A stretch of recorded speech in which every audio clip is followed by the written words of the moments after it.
जरांगे हे फारच हुशार राजकारणी म्हणा किंवा समाजाचे नेते म्हणा म्हणून पुढे येत आहेत. निवडणुकीच्या तोंडावरती एखाद्या आंदोलनाचा फायदा घेण्यासाठी म्हणून उमेदवार दिले तर ते हमखास आपटतात. जरांगेंनी याच्यामध्ये त्यांचं काही नुकसान होणार नाही याची सगळ्यात जास्त काळजी घेतलेली आहे. जे मराठा आरक्षणाला केंद्रस्थानी ठेवून मतदान करतील ते दोन्ही मराठा उमेदवार जरी असले तरी महाविकास आघाडीला मतदान करण्याची शक्यता खूप जास्त आहे.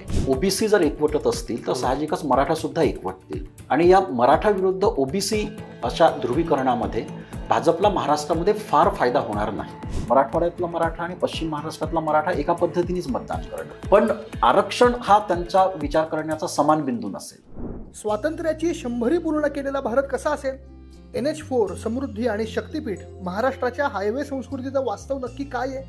आर्टिफिशियल इंटेलिजन्स माणसाचा स्पर्धक होणार का? बदलत्या काळाप्रमाणे आपलं खाणंही बदलतंय का? महाराष्ट्राच्या विकासाचा तिढा नेमका काय आहे? अशा असंख्य प्रश्नांची उकल करणारा विविध रिपोर्टाज आणि दिग्गज लेखकांच्या लेखांनी सजलेला व्हायटल कंटेंट नेटवर्कचा फ्युचरिस्टिक दिवाळी अंक द इनसाइट अंक घरपोच मागवण्यासाठी डिस्क्रिप्शनमध्ये दिलेल्या लिंकवर क्लिक करा. नमस्कार, द पॉलिटिक्समध्ये सगळ्यांचं स्वागत आहे. गेले काही महिने जरांगे उमेदवार उभे करणार की नाही करणार यावर चर्चा महाराष्ट्रात सुरू होती. त्यावर जरांगेंनी पूर्ण विराम दिलाय.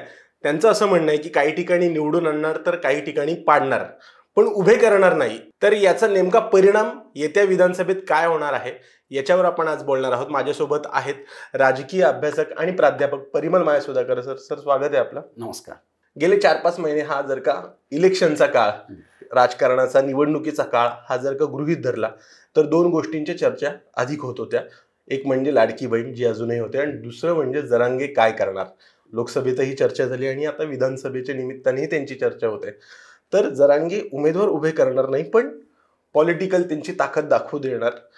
याचा अर्थ काय आहे? याचा फटका कोणाला बसणार आहे? थेट बसणार आहे, अप्रत्यक्षपणे बसणार आहे? काय एकतर जरांगेंनी याच्यामध्ये त्यांचं काही नुकसान होणार नाही याची सगळ्यात जास्त काळजी घेतलेली आहे. की उमेदवार उभे केले असते तर मग ते निवडून आणण्याची जबाबदारी सुद्धा जरांगेंची असते. सो आता ते त्यापासनं त्यांनी स्वतःचा बचाव केलेला आहे. आणि त्या दृष्टीने जर बघितलं तर जरांगे हे फारच हुशार राजकारणी म्हणा किंवा समाजाचे नेते म्हणा म्हणून पुढे येत आहेत.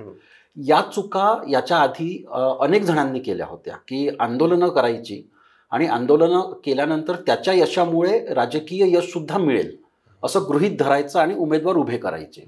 मात्र बऱ्याच वेळा किंवा जवळपास बहुतेक वेळा असं बघायला मिळतं की राजकीय पक्षांच्या व्यतिरिक्त जी आंदोलनं होतात त्याचा जर कोणी वेगळ्या पद्धतीने फायदा घ्यायचा प्रयत्न केला, त्या आंदोलनातल्या लोकांनी जरी तो वेगळ्या पद्धतीने फायदा घ्यायचा प्रयत्न केला तर त्याला फारसं यश येत नाही.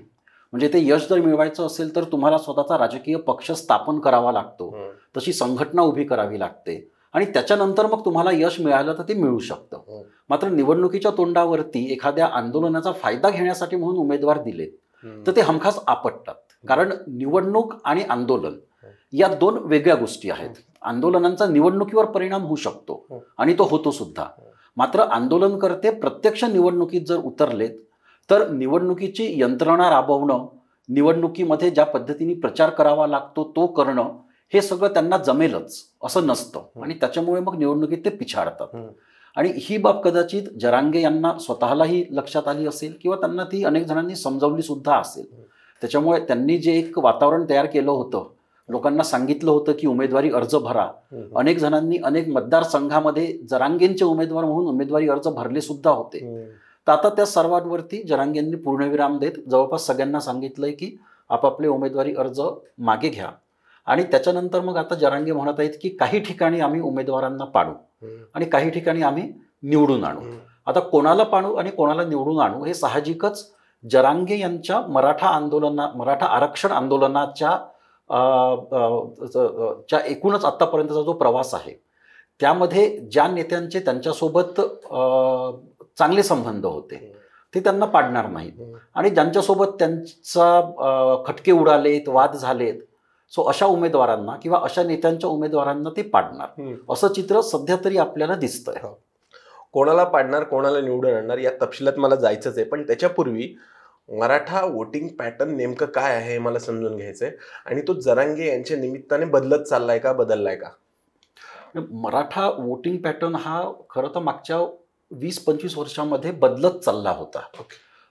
मराठा वोटर्स जे एकेकाळी काँग्रेसचे आणि त्यानंतर काँग्रेस राष्ट्रवादीचे मतदार म्हणून ठामपणे या पक्षांच्या मागे उभे होते, ते हळूहळू त्यातला एक मोठा वर्ग हा भाजप आणि शिवसेना यांच्याकडे तो गेलेला होता.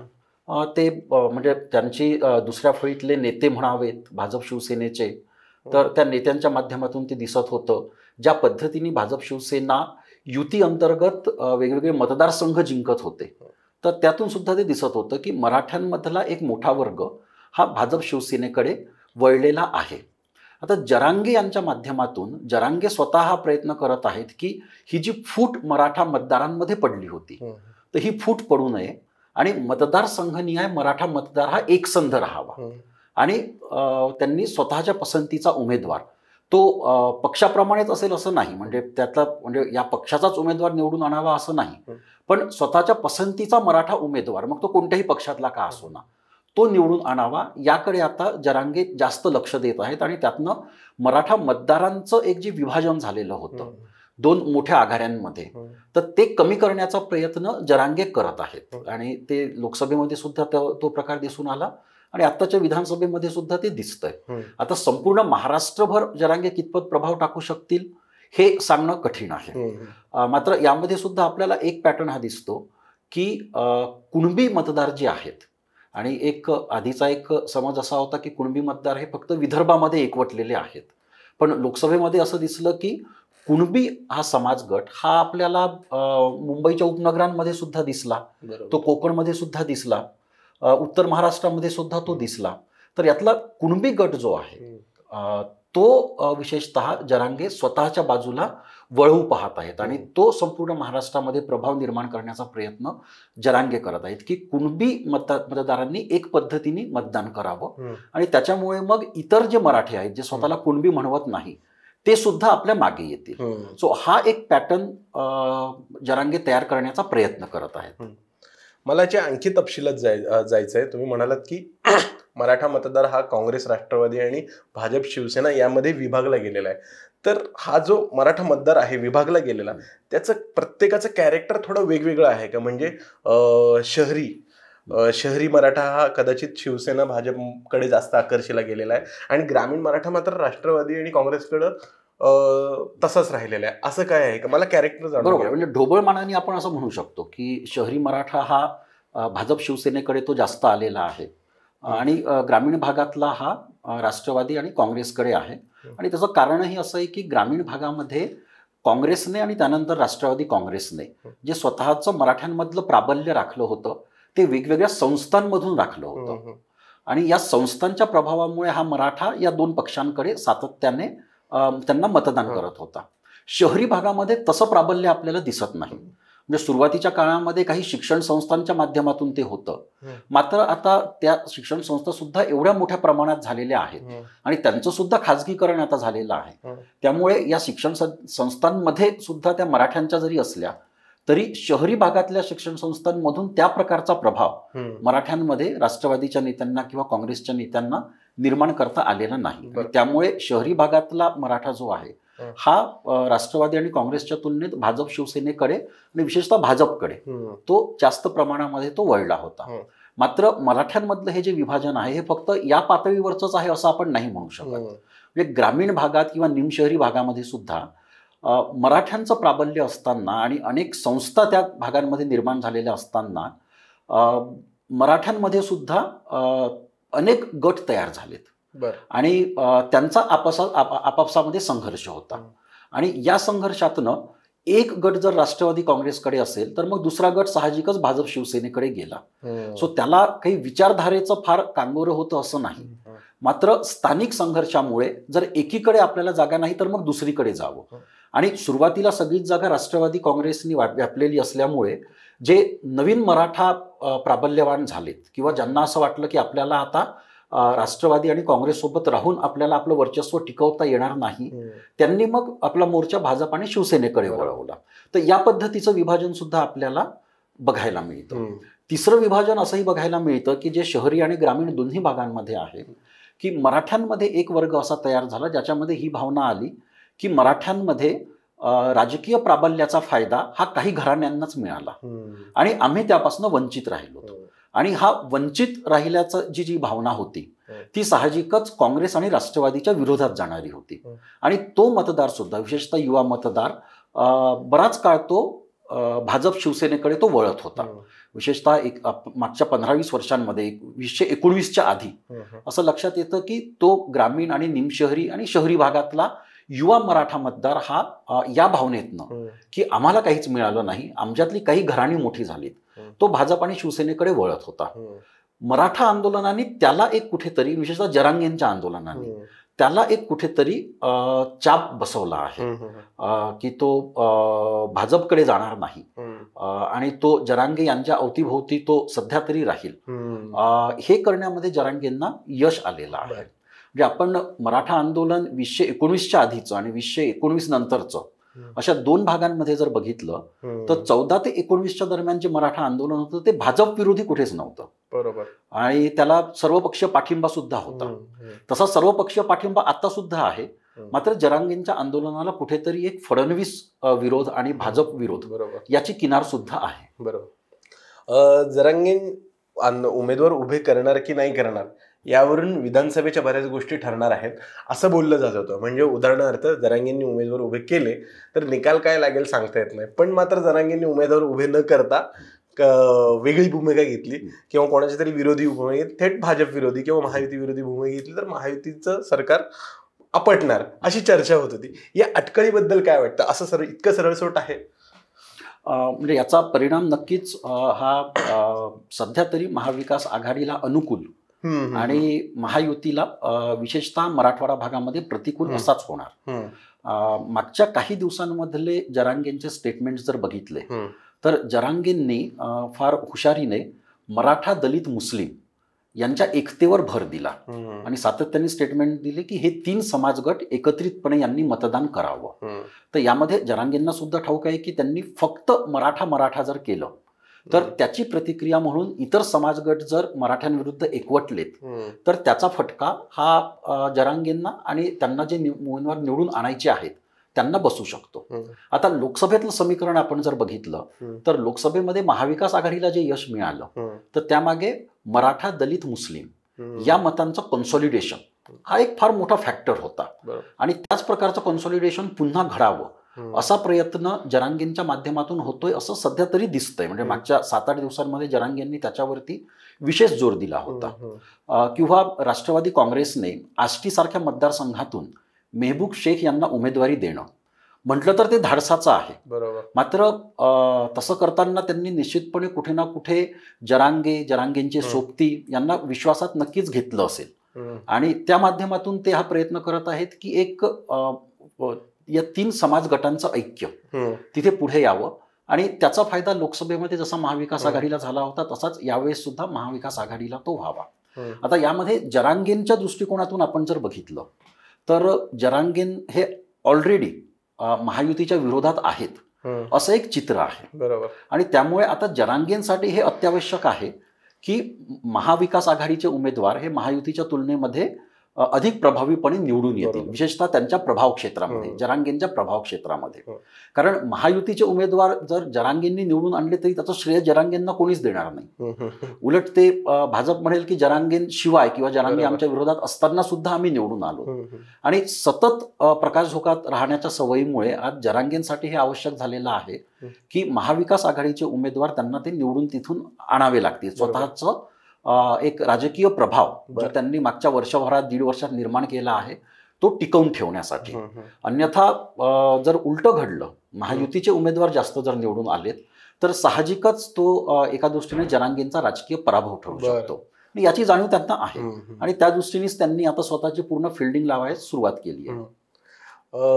एक प्रश्न पडलाय की काही महिन्यांपूर्वी हरियाणाची निवडणूक झाली त्यानंतर हरियाणा पॅटर्नची पण चर्चा झाली. म्हणजे महाराष्ट्रासारखी स्थिती भाजपसाठी हरियाणामध्ये होती, पण हरियाणाने नॉन जॅट म्हणजे जाट समूह त्यांच्या विरोधात भाजपच्या विरोधात गेला. पण ते तसं असूनही भाजपने नॉन जाट जाती ज्या आहेत त्या सगळ्यांना एकत्रित केलं. हा पॅटर्न महाराष्ट्रात बघायला मिळू शकतो का? भाजप त्या पॅटर्नवरती नक्कीच काम करत आहे. की प्रत्येक मतदारसंघांमधले ओबीसी मतदार त्यांना आपल्या बाजूने वळवणं, आणि तसे ते परंपरागत दृष्ट्या ते भाजपचे मतदार सुद्धा आहेत. त्यामुळे ते फारसं कठीण काम असं भाजपसाठी नाही. मात्र भाजपचा महाराष्ट्रातला चढता ग्राफ जर आपण बघितला तर भाजपने ज्या माधव समीकरणातून स्वतःचा राजकीय प्रभाव निर्माण करण्याची सुरुवात केली होती त्याच्या मर्यादा सुद्धा स्पष्ट झाल्या होत्या. त्या 95च्या निवडणुकीतही स्पष्ट झाल्या होत्या की जिथे भाजप सेनेचं सरकार आलं होतं, मात्र ते 38-40 अपक्ष उमेदवारांच्या समर्थनावरती ते टिकलेलं होतं. आणि 99मध्ये भाजप सेना युतीचं सरकार परत न येणं, त्यानंतरच्या निवडणुकांमध्ये सतत भाजप सेनेचा पराभव होणं, हे सर्व दाखवत होतं की फक्त ओबीसी मतांच्या जोरावरती तुम्ही महाराष्ट्रामध्ये सत्तेत येऊ शकत नाही. त्यामुळे मग या मधल्या काळामध्ये भाजप सेनेने, विशेषतः भाजपने, मराठ्यांना सुद्धा स्वतःकडे आकर्षित करण्याचा पूर्ण प्रयत्न केला आणि त्यामध्ये त्यांना अंशतः यश सुद्धा आलं.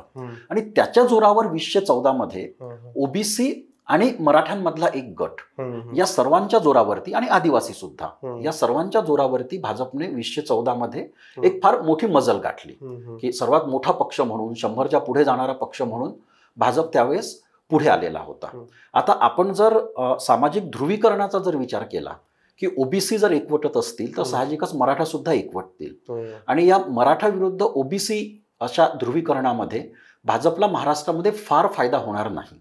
त्यामुळे महाराष्ट्रात या प्रकारचं ध्रुवीकरण होऊ नये याचा भाजपचा जास्त प्रयत्न असेल. विशेषतः अशा परिस्थितीमध्ये की ज्यावेळेस मागच्या लोकसभा निवडणुकीमध्ये दलित आणि मुस्लिम सुद्धा भाजपपासून दुरावले होते, त्यावेळेस दलित आणि मराठा हे दोन मोठे समाजगट जर भाजपच्या विरोधात त्यांचं ध्रुवीकरण होत असेल तर निश्चितपणे त्याचा हरियाणात जसा भाजपला फायदा झाला ओबीसी मत एकवटल्याचा, तसा महाराष्ट्रामध्ये होणार नाही. आता आपण हरियाणाचं जर बघितलं तर असं म्हटलं जातं की हरियाणात साधारणतः ओबीसींची संख्या ही 25-26% असेल. महाराष्ट्रामध्ये हा विवादित भाग आहे, पण प्रत्येक जण हे मान्य करतो की साधारण 30-32च्या पुढेच असेल. 30-32% खाली तर ती नसेलच, आणि अनेक जणांना असं वाटतं की ती 35-40% सुद्धा, काही जण 50ही म्हणतात. तर मुद्दा हा आहे की जाटांची एकूण संख्या, लोकसंख्येतलं प्रमाण हरियाणात जेवढं आहे त्यापेक्षा किमान 8-10% मराठ्यांचं प्रमाण महाराष्ट्राच्या एकूण लोकसंख्येमध्ये जास्त आहे. आणि त्यामुळे त्या प्रकारचं ध्रुवीकरण महाराष्ट्रामध्ये हे फारसं फायद्याचं भाजपला होणार नाहीये. त्यामुळे भाजपचाही प्रयत्न हा आहे की अशा प्रकारचं ध्रुवीकरण होऊ नये. ओबीसींनी भाजपलाच मतं द्यावीत, पण काही प्रमाणामध्ये मराठ्यांनी सुद्धा द्यावीत. आणि त्यामुळे आपण बघतो की महाराष्ट्रामध्ये आज एकही राजकीय पक्ष असा नाही जो मराठा आरक्षणाच्या विरुद्ध भूमिका घेतोय. तो साधारण त्याला समर्थनच देतो. भाजपही त्याला समर्थन देतो आणि आम्ही 10% आरक्षण मराठ्यांना दिलंय, हा भाजपच्या प्रचाराचा सुद्धा मुद्दा आहे. तर हे ध्रुवीकरण होऊ नये त्या दृष्टीने भाजपने उमेदवार सुद्धा त्या पद्धतीने दिलेले आहेत. तुम्ही म्हणालात की आता फक्त ओबीसी मतांचं ध्रुवीकरण किंवा त्यांचं एक गठ्ठा मतदान भाजपला किंवा महायुतीला होणं हे त्यांच्या पथ्य, म्हणजे हे याच्यावर निवडून येता येणार नाही. पण त्याच्या विरुद्ध दिशेला मला महाविकास आघाडीच्या फॉर्म्युलाबद्दल थोडंसं विचारायचं आहे. त्यांचंही असंच असू शकतंय, फक्त मराठा एक गठ्ठा मतदान करतील महाविकास आघाडीला तरीही त्यांना निवडून येता येणार नाही का? त्यांचा फॉर्म्युला काय असेल? म्हणजे मुस्लिम आणि दलित मतं प्लस मराठा मतं हा त्यांचा फॉर्म्युला आहे का? नक्कीच त्यांचा फॉर्म्युला हा दलित, मुस्लिम, आदिवासी आणि मराठा हा त्यांचा फॉर्म्युला आहे, जो लोकसभेमध्ये यशस्वी झाला होता. तर विधानसभेमध्ये मतदारसंघ छोटे असल्यामुळे तो फॉर्म्युला प्रत्येक मतदारसंघामध्ये यशस्वी होईल असं सुद्धा नाही. आणि मतदारसंघ छोटा असल्यामुळे यावेळेस काँग्रेसला विशेषतः जे एक मोठ्या आव्हानाला सामोरं जावं लागतंय ते आहे की काँग्रेसचे जे इस्टॅब्लिश्ड लीडर्स आहेत, जे प्रस्थापित नेते आहेत, तर स्थानिक मतदारसंघामध्ये त्यांच्या विरोधात सुद्धा एक वातावरण असण्याची शक्यता आहे, ज्याची कल्पना भाजपला आहे. आणि त्यामुळे लोकसभेमध्ये आपण जर काँग्रेसचे उमेदवार बघितलेत, राष्ट्रवादीचे उमेदवार बघितलेत, तर ज्यांना खरं तर नवखे म्हणता येतील असे उमेदवार होते आणि त्यांच्या मागे सगळी संघटना एकवटली होती. त्यामुळे उमेदवारांविरोधातली अँटी इन्कम्बन्सी ही लोकसभेत नव्हती. यावेळेस मराठा उमेदवार जरी काँग्रेसचा असला, मात्र तो जर इस्टॅब्लिश्ड उमेदवार असला त्या मतदारसंघातला, तर त्या इस्टॅब्लिश्ड उमेदवाराच्या मागे सगळेच मराठा जातील असं आपण गृहीत धरता कामा नये. तिथे ती फूट सुद्धा होऊ शकते किंवा मराठा हे दुसऱ्या मराठा उमेदवाराला सुद्धा मोठ्या प्रमाणामध्ये हे मतदान करू शकतात. आणि त्यामुळे ध्रुवीकरण किंवा मराठा हे मतदारसंघनिहाय कसे एकवटतात त्याच्यावरती बऱ्याच प्रमाणामध्ये महाविकास आघाडीचं यश हे अवलंबलेलं असेल. मात्र ओव्हरऑल जरांगे हे महायुतीच्या विरोधात जात असतील तर प्रत्येक मतदारसंघामध्ये मराठा हा महाविकास आघाडीच्या बाजूने जाईल असं सुद्धा आपल्याला म्हणता येणार नाही. आणि त्याचे दोन कारणं, एक तर स्थानिक पातळीवरती जी अँटी इन्कम्बन्सी असते स्थानिक आमदाराविरुद्ध किंवा तिथल्या मोठ्या नेत्याविरुद्ध, त्याचा फटका बसतो विधानसभेमध्ये. आणि दुसरं, जरांगेंचं संघटन नाहीये सगळ्या भागांमध्ये, आणि त्यामुळे तो संदेश शेवटच्या माणसापर्यंत नेणं, शेवटच्या मतदारापर्यंत नेणं आणि शेवटच्या दिवसामध्ये त्याला खेचून बाहेर काढणं मतदानासाठी, हे करण्यासाठी जी यंत्रणा लागते ती जरांगेंकडे नाहीये. त्यामुळे फक्त जरांगेंनी म्हटलं म्हणून मराठा असे कन्सॉलिडेटेड होतील असं नाही. मात्र मराठ्यांच्या कन्सॉलिडेशनचं दुसरं एक जे प्रभावी कारण ठरू शकतं, ज्यावरती फारशी चर्चा होत नाहीये, ते आहे शेतीमधले प्रश्न. आणि विशेषतः सोयाबीनला न मिळणारा दर हा एक मुद्दा असा आहे जो संपूर्ण राज्यभर शेतकऱ्यांमध्ये रोष आहे त्याबद्दल. आणि तो मराठा वर्ग हा मोठ्या प्रमाणात शेती करणारा वर्ग असल्यामुळे त्या मुद्द्यावरती मराठा वर्ग हा एकत्रितपणे महायुतीच्या विरुद्ध जाऊ शकतो आणि त्याचा फटका महायुतीला बसू शकतो. म्हणजे भले निवडणुकीनंतर मग त्याचं आपण निष्कर्ष असा काढू शकू की हा आरक्षणाचा फटका बसला, पण तो खरोखर आरक्षणाचा किती फटका आहे आणि सोयाबीनच्या दराचा किती फटका आहे याचा विचार आपल्याला करावा लागेल. जरांगीन आज जरी महायुतीच्या विरोधात मतदान करा असे स्पष्ट भूमिका नसली घेतली किंवा असं स्पष्ट बोलले जरी नसली तरी पण सगळ्या महाराष्ट्राला माहिती की त्यांचा रोख कोणाकडे आहे. अशा स्थितीत महायुतीचा मराठा उमेदवार आणि महाविकास आघाडीचाही मराठा उमेदवार, अशा स्थितीत महाराष्ट्रातल्या मराठा मतदार कसा विचार करेल? म्हणजे द्विधा मनस्थिती असेल का, विशेषतः मराठवाड्यामध्ये? लोकसभेत तरी तशी नव्हती.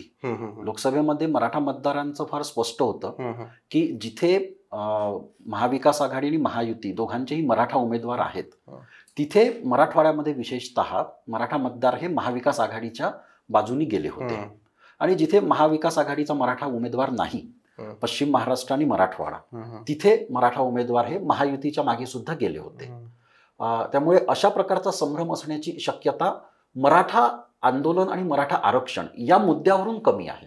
म्हणजे जे मराठा आरक्षणाला केंद्रस्थानी ठेवून मतदान करतील ते दोन्ही मराठा उमेदवार जरी असले तरी महाविकास आघाडीला मतदान करण्याची शक्यता खूप जास्त आहे. मात्र प्रत्येकच मराठा हा मराठा आरक्षणाला केंद्रस्थानी ठेवून मतदान करेल असा समज आपण करून घेऊ नये. म्हणजे ती संख्या कदाचित बहुमतातली असेल, 55% 60% मराठा मतदार हे मराठा आरक्षणाला डोक्यात ठेवून मतदान करणारे असतील, पण 30-35% मराठा मतदार हे फक्त आरक्षणामुळे कोणाला मतदान करायचं असा विचार करणारे नसतील. आणि तिथे मग शेतीचा प्रश्न येईल, तिथे बेरोजगारीचा प्रश्न येईल, तिथे लाडकी बहीण सुद्धा येईल. आणि हे सगळे मग फॅक्टर ठरवतील की तो जो 35-40% मराठा मतदार आहे तो महाविकास आघाडीच्या उमेदवाराला मतदान करणार की महायुतीच्या उमेदवाराला मतदान करणार. आता जरी असं दिसतंय की ही निवडणूक, येते विधानसभेची निवडणूक बऱ्यापैकी जातीवर चाललेली आहे, पण एका गोष्टीची चर्चा होत नाहीये, ती म्हणजे हिंदुत्वाची. जेव्हा हिंदुत्व ही गोष्ट चर्चेला येते तेव्हा मराठा मतदार कसा रिॲक्ट करतो? तो हिंदुत्वाचा किती विचार करतो, शेतीचा किती विचार करतो, आरक्षणाचा किती विचार करतो? म्हणजे मला स्पेसिफिकली फक्त मराठा मतदाराचा विचार जाणून घ्यायचा आहे. हिंदुत्वाचा विचार तेव्हा त्याच्या समोर जेव्हा येतो तेव्हा तो कसा विचार करतो? कसं आहे की ग्रामीण भागामध्ये मराठा मतदार हा हिंदुत्वाचा फार विचार करत नाही. म्हणजे भाजप शिवसेनेला मतदान करणारा सुद्धा मराठा मतदार जो आहे तो हिंदुत्वाचा फार विचार करण्याऐवजी तो स्थानिक समीकरणांचा जास्त विचार करतो किंवा स्थानिक अँटी इन्कम्बन्सीचा, स्थानिक प्रश्नांचा तो त्याचा जास्त विचार करतो. पण निमशहरी आणि शहरी भागातला मराठा हा नक्कीच त्याच्यावरती हिंदुत्वाचा प्रभाव आपल्याला जाणवतो. मात्र प्रत्येक वेळेस फक्त हिंदुत्वामुळे तो भाजपला मतदान करेल असंही नाही. हिंदुत्वाचा मुद्दा हा नेमका कोणत्या पार्श्वभूमीवर निवडणुकीमध्ये वापरला जातोय ते महत्वाचं आहे. आणि त्याच्या मागे 3 महिने 4 महिने किंवा 2-4 वर्ष हिंदुत्वाचे कोणते मुद्दे समाजामध्ये जास्त प्रभावीपणे होते आणि ते मग निवडणुकीमध्ये परत उचलल्या गेलेत का, या सर्व गोष्टींची जर आपण मोठ बांधली किंवा भाजपला जर ती बांधण्यात जर यश आलं तर मग त्याचा प्रभाव हा शहरी निमशहरी भागातल्या मराठा मतदारांवरती तो पडू शकतो. मात्र 2024च्या लोकसभा निवडणुकीमध्ये भाजपनेही जो धडा घेतलेला आहे की खूप आक्रमक हिंदुत्व हे भाजपला यश कदाचित देऊ शकणार नाही. की हिंदुत्वाचा त्याचा जो मतदार आहे तो त्याच्या मागे एकवटलेला आहे. मात्र जो फ्लोटिंग मतदार आहे तो फ्लोटिंग मतदार हा हिंदुत्वामुळे त्याच्याकडे नेहमीच येईल अशी स्थिती नाही. विशेषतः तुम्ही केंद्रातही सत्तेत आहात, राज्यातही सत्तेत आहात, अशा वेळेस इतर फॅक्टर सुद्धा काम करतील. आणि त्याच्यामुळे आज भाजप हे छुप्या पद्धतीने प्रचार करतं हिंदुत्वाचा. ते फार उघडपणे हिंदुत्वाचा प्रचार करत नाहीये. ते त्यांच्या पक्षाच्या सभांमधनं पक्षाच्या बैठकांमधनं हिंदुत्वावरती जोर देत आहे. कार्यकर्त्यांना तो संदेश दिलेला आहे. मात्र प्रचाराची धार ही हिंदुत्वाची आहे असं आपल्याला दिसत नाही. आणि तो एक लोकसभेमधून भाजपने घेतलेला धडा आहे की हिंदुत्वामुळे हिंदू मतदार काही प्रमाणात त्यांच्याकडे जरी आलेत तरी मुस्लिम मतदार हे त्यांच्या विरोधात मोठ्या प्रमाणात एकवटतात ते हे तर आहेच. मात्र महाराष्ट्रासारख्या राज्यामध्ये बौद्ध मतदारांना सुद्धा हिंदुत्व तेवढं भावत नाही. त्याचप्रमाणे आदिवासींमध्ये सुद्धा एक मोठा गट असा आहे की ज्याला हिंदुत्व तेवढ्या प्रमाणात भावत नाही. आणि हे सगळे फॅक्टर्स जर आपण बघितले तर हिंदुत्वाचा खूप मोठ्या प्रमाणात प्रचार करणं हे महाराष्ट्रामध्ये भाजपच्या कधीच पथ्यावर पडलेलं नाही. त्यामुळे भाजपचा महाराष्ट्रामधला जोर हा नेहमीच काँग्रेस राष्ट्रवादीच्या विरोधातली अँटी इन्कम्बन्सी, काँग्रेस राष्ट्रवादी चे भ्रष्टाचाराची प्रकरणं आणि त्यांचं स्वतःचं गडकरींचं डेव्हलपमेंट मॉडेल इन्फ्रास्ट्रक्चर बनवण्याचं याच्या भोवतीच भाजपचा प्रचार हा जास्त केंद्रित राहिलेला आहे. अगदी गोपीनाथ मुंडे यांच्या काळापासून सुद्धा तो या भोवतीच तो केंद्रित होता. मराठा वोटिंग पॅटर्नच्या अनुषंगाने शेवटचा प्रश्न. आपण बऱ्यापैकी चर्चा लोकसभेतही आणि आताही मराठवाड्यातल्या मराठा मतदानाबद्दल बोललो, पण असं सांगितलं जातं की मराठवाड्यातला मराठा आणि पश्चिम महाराष्ट्रातला मराठा हा वेगवेगळा रिॲक्ट करतो. मला फक्त पश्चिम महाराष्ट्रातल्या मराठा मतदाराच्या मनात काय हे जाणून घ्यायचं आहे. पश्चिम महाराष्ट्रातला मराठा हा कसा विचार करतो आरक्षणाच्या बाबतीत आणि येत्या विधानसभेच्या निमित्ताने? म्हणजे पश्चिम महाराष्ट्रातला मराठा हा जरांगेंचं आरक्षणाचं आंदोलन उभं राहिल्यापासून त्या आंदोलनाची थोडा फटकून आहे. त्याच्या विरोधात नाहीये पण थोडं तो अंतर राखून आहे त्यापासून.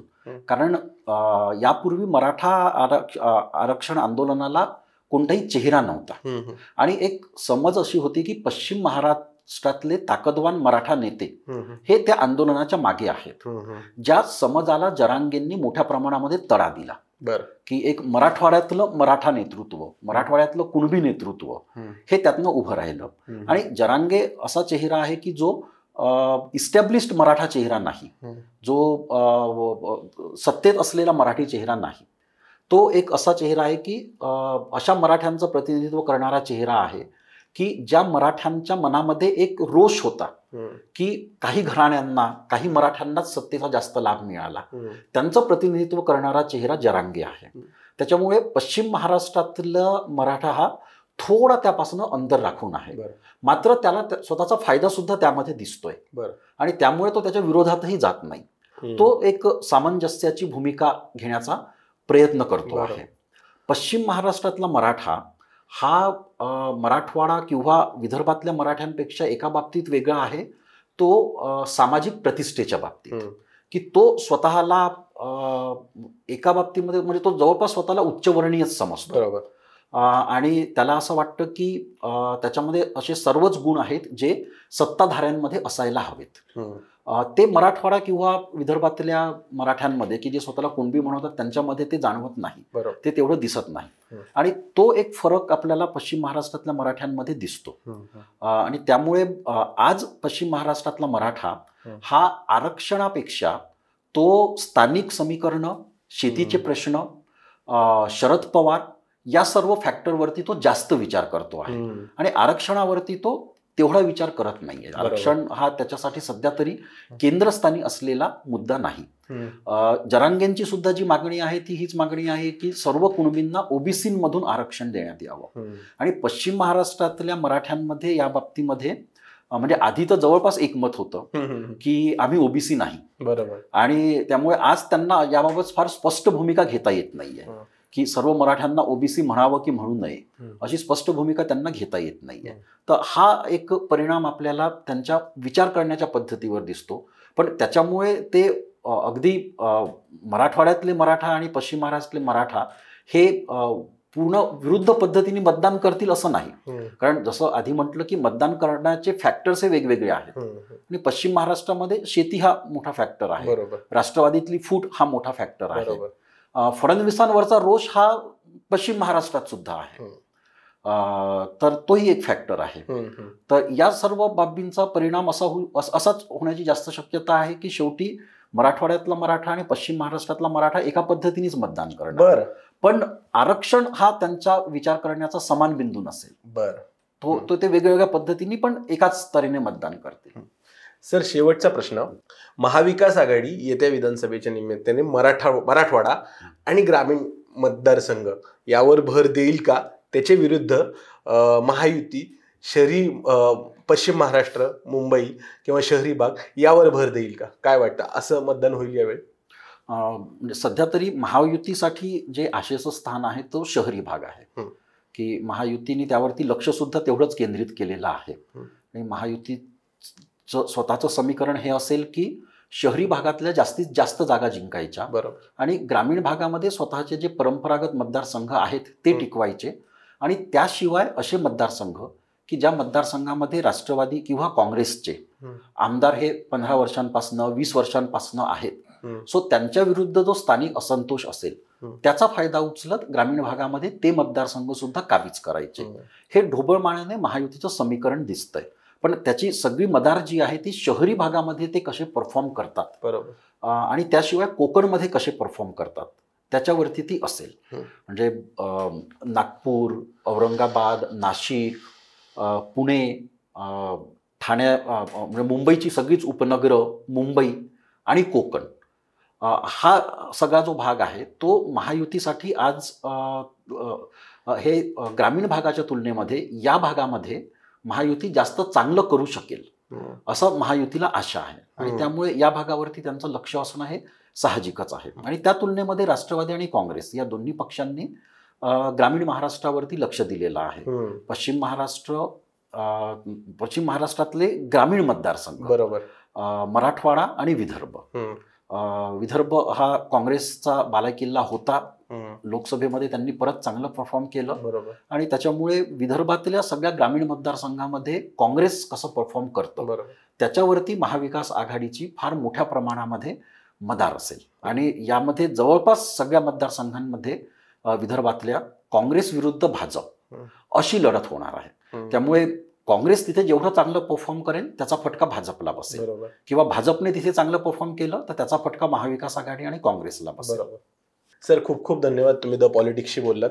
जरांगेंच्या आजच्या भूमिकेमुळं इथून पुढे विधानसभेच्या निवडणुकांपर्यंत मराठा कसा वोट करेल यावर जास्त चर्चा होणार आहे.